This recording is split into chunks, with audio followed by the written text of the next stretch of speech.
Yesterday, after Liverpool's Champions League triumph versus Porto 2-0, Jurgen Klopp was questioned by Nigerian journalist Ojura Babatunde about his comments on the Afcon. His response was quite interesting. Jurgen Klopp decided not to apologize. We're going to have a listen to what exactly Jurgen Klopp said and my thoughts on it as well.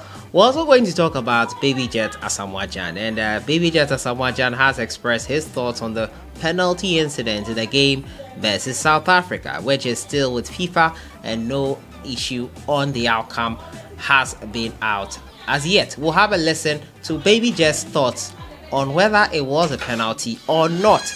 As usual, subscribe if you have not, click on the notification bell to get more updates. So I'll start from the camp of Baby Jet Asamoah Gyan and his thoughts on the penalty incident in which Daniel Amate was involved in the penalty situation there. And now Amate looked to have been tackled or touched on the shoulder by South African defender Russian Daruk.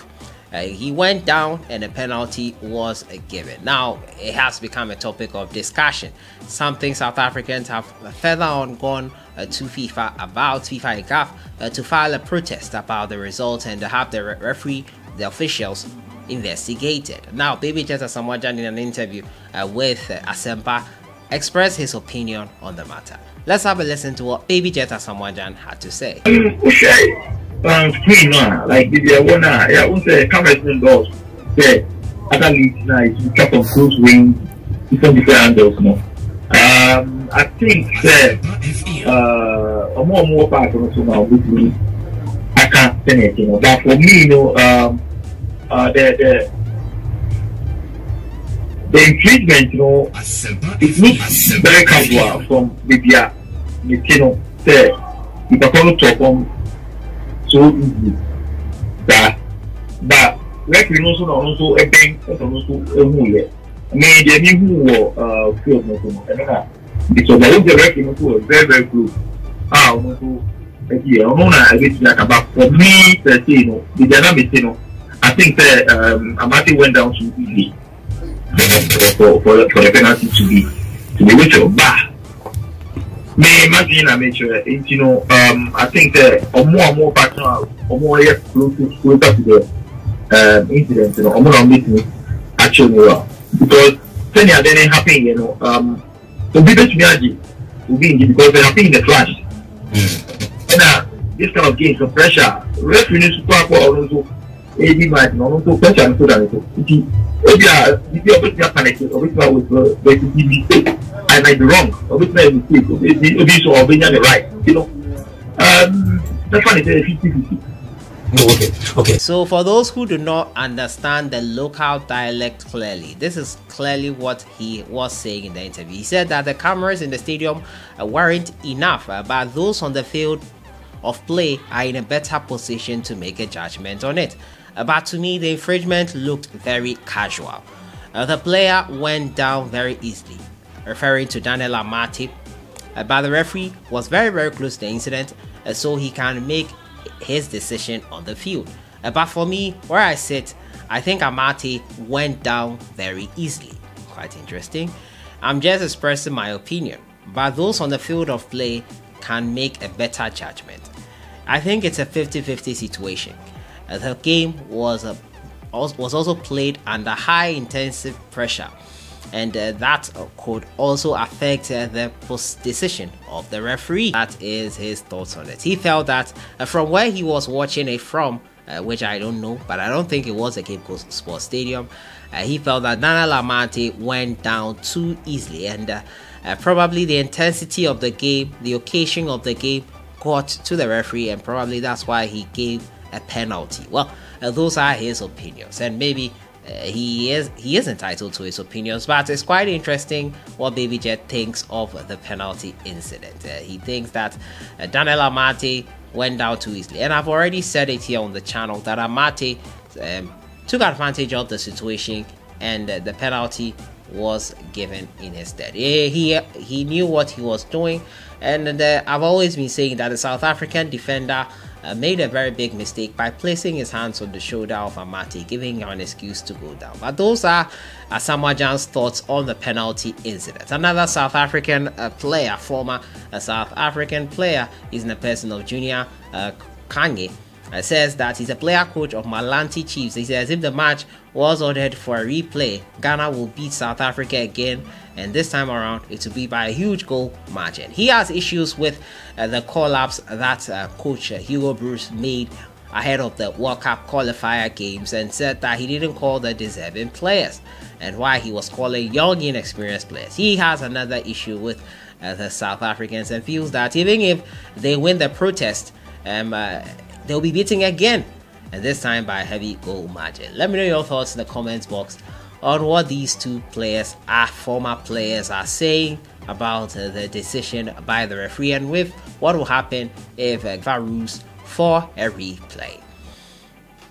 My next story has got everyone talking. Everyone is in their feelings about whether Jurgen Klopp addressed the matter well. Well, I'll be giving you my facts on the issue and my thoughts as well on Jurgen Klopp's response to Babatunde. He asked Jurgen Klopp to address the issue about him calling the Afcon a little tournament. Yes, he found that to be quite offensive, as did some of you as well, saying that Jurgen Klopp benefits from the African continent through the players he feels in Sadio Mane, Mohamed Salah, Naby Keita and co. He shouldn't be saying that about the African competition. But Klopp did not apologize. In fact, he went on to explain why he made that statement, and he said it has been misinterpreted, misunderstood by everyone. But the journalist was demanding an apology for calling the Afcon competition a little tournament, saying that if it was the Euros or something, he would never describe it like that. There have been so many angles to the situation brought up, and many people are defending Jurgen Klopp, saying that the journalist did a lousy job. He did not understand it. He did not get his facts right. Klopp was being sarcastic. Klopp was being ironic. Klopp was being everything. First of all, let's have a listen to the exchange between the two gentlemen. Hi, Jurgen.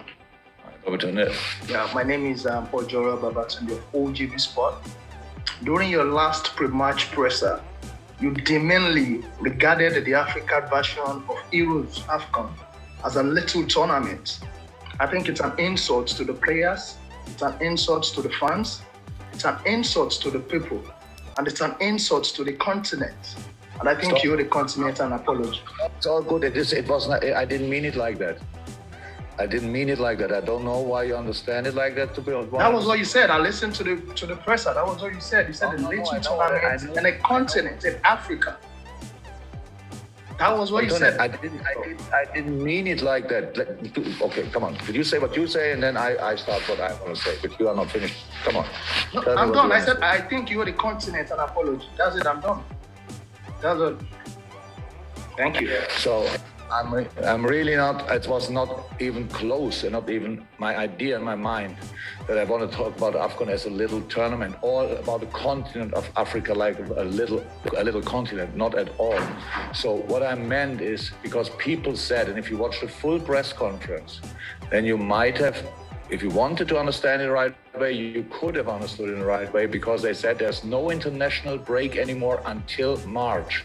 And I said, oh, there's a little tournament in January. And I didn't mean a little tournament. It just means, like you say it, when there's still a tournament. It's ironic. There's still a tournament, a big one. We lose our best players to But you wouldn't say that in the Euros. You wouldn't say a little tournament in Euros. So I know what I mean, and I understand the context. Native speaker. I'm not a native speaker, but if you want to understand me wrong, you can do that all the time. I really don't. I know that I never would think like this. I don't understand why you thought like this, to be honest, but that's really not okay, because I would never do that. But that's it now.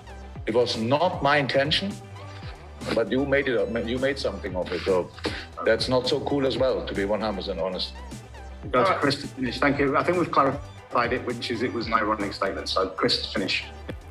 Yeah. So you saw Jurgen Klopp's reaction there, and what he had to say concerning the matter of whether it was an ironic statement or whatever it was. Well, Klopp clearly explaining it there.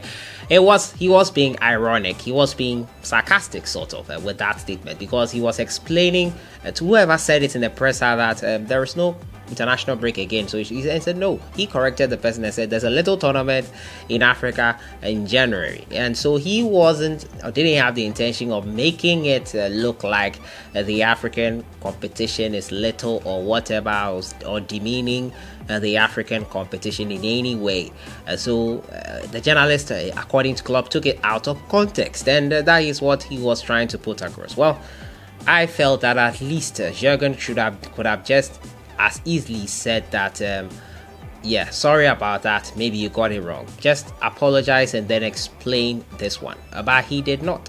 And many people who say he did not need to apologize because the journalist didn't get the language wrong or didn't understand things perfectly or didn't get things right. I'll take you back to when Manchester United player Edison Cavani was handed a 3-match ban. And what he was handed a 3-match ban and a fine of £100,000 after he chose not to protest a charge relating to a post made on his Instagram account. Now, Cavani in that post reposted a message to a friend after scoring twice in a 3-2 win over Southampton on November 29th.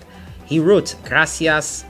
I cannot use that word, but a term that can be interpreted as racist in the United Kingdom. But in the Uruguayan or dialect or situation or setting, it is not offensive. But he still had to pay the fine and get the 3-match ban. He clearly explained that in his dialect it is not insulting to use that statement. But then he still apologized, he still paid the fine, he still served the 3-match ban. Would it have been so difficult? Would it have taken something away from Klopp if he just said he's sorry and this is what he meant? Yeah, because same way here, are we drawing the line because it is English that Klopp used? Ask yourself that, because I didn't see anything wrong with what Klopp said. In fact, I was here last time and said that probably he was being sarcastic. He didn't mean any malice. He could have easily said, "I'm sorry, I didn't mean any malice. I'm sorry, you misinterpreted me." He did not apologize, because remember, the journalist is not representing just himself. He's representing the entire African continent, and probably people were actually peeved by this and got a lot of people talking. So the simplest thing Klopp could have done in handling this situation, apologize, then we move on from there. But he did not apologize and chose to go on this up and down with the journalist, which he is entitled to. But looking at the situation of misinterpretation or whatever, are we drawing the line because it is English? Really? Because in Cavani's situation, it was his native language which was misinterpreted by the English media and FA, and he was fined for it. So people misinterpreting things has led to him being fined and banned for 3 matches. He apologized, and that doesn't apply to someone else. Just say. Let me know what you think in the comments box. I felt Jurgen Klopp could have easily apologized and we move on from there. The African Cup of Nations and Africa itself has more issues to be worrying about than what someone thinks of it. And Klopp, as a manager who is respected across the world, clarifying that and apologizing would go a long way to probably help the image of African football and what people already think of the African Cup of Nations. And I think he had an opportunity which he didn't take, and both parties were wrong. Maybe the way the journalist approached the question was not the best, but Klopp's response as well, not the optimum best as well. Let me know your thoughts in the comments box on this one. Last minute for today. Asamoah Gyan says it was a soft penalty. Jurgen Klopp refused to apologize. Says he was misinterpreted, and a South African former player says that Ghana will beat South Africa once again by a bigger margin if there is a replay. Let me know your thoughts in the comments box. I'll see you guys in the next one. Have a great day. Enjoy the rest of the week.